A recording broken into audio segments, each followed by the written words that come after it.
On a longtemps voulu faire reposer les processus décisionnels du consommateur sur des attentes absolues qui le conduisaient à toujours privilégier les mêmes composantes dans les attributs d'un produit.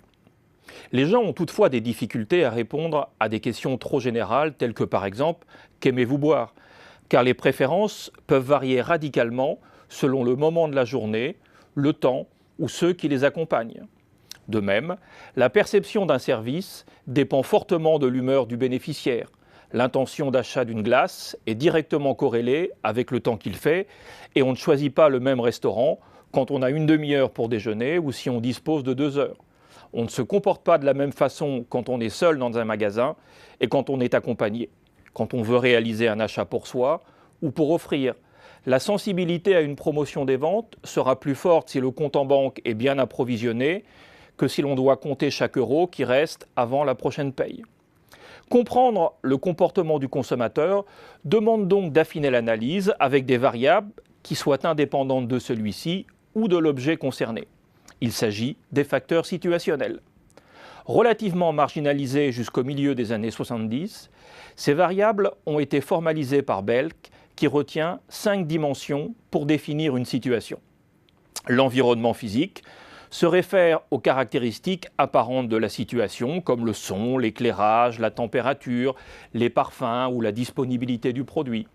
L'environnement social marque la présence ou pas d'autres personnes, les caractéristiques de celles-ci, le rôle joué, vendeur ou ami, le degré de confiance en elles. La perspective temporelle, quant à elle, peut se définir de façon relative, période de la journée, saison, temps écoulé depuis le dernier repas ou depuis le dernier achat, ou à partir d'indicateurs cardinaux comme le jour, les heures, les minutes.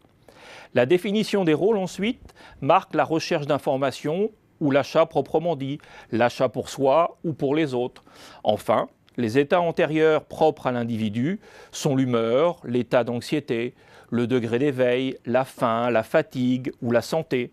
Tous ces états doivent être bien dissociés de ceux plus durables, qui peuvent induire une réponse spécifique à une situation et a fortiori des traits stables comme la personnalité. De fait, même si on a fait une analyse pertinente et rigoureuse du marché que l'on envisage de cibler, et même si on a bâti un plan marketing cohérent au regard de cette analyse, ces facteurs situationnels peuvent venir tout remettre en question du fait que l'on ne peut maîtriser que très peu d'entre eux et qu'ils varient fortement d'un individu à l'autre, aussi bien dans la diversité des stimulations que dans la manière dont celles-ci seront ressenties. Toutefois, si les facteurs situationnels peuvent être un vrai cauchemar pour le responsable marketing, ils peuvent aussi constituer une formidable opportunité pour concevoir et pour mettre en œuvre les actions en direction des consommateurs.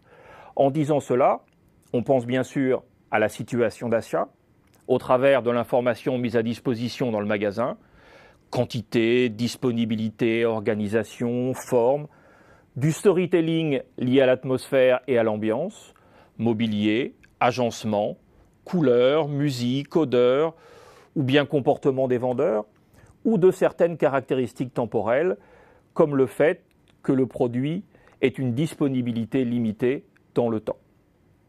Mais c'est la situation d'usage qui peut devenir le vrai fil conducteur d'un plan marketing réussi en permettant d'agir sur pratiquement tous les aspects de la réflexion stratégique et opérationnelle. La segmentation d'abord, parce qu'un consommateur n'attend pas la même chose d'un café pour le petit déjeuner ou pour clore un bon déjeuner avec un ami, on peut proposer des offres adaptées à chaque situation. Un café vite prêt pour le matin et un autre pour sublimer le partage du repas autour de la sensorialité et d'une préparation ritualisée. Le positionnement ensuite.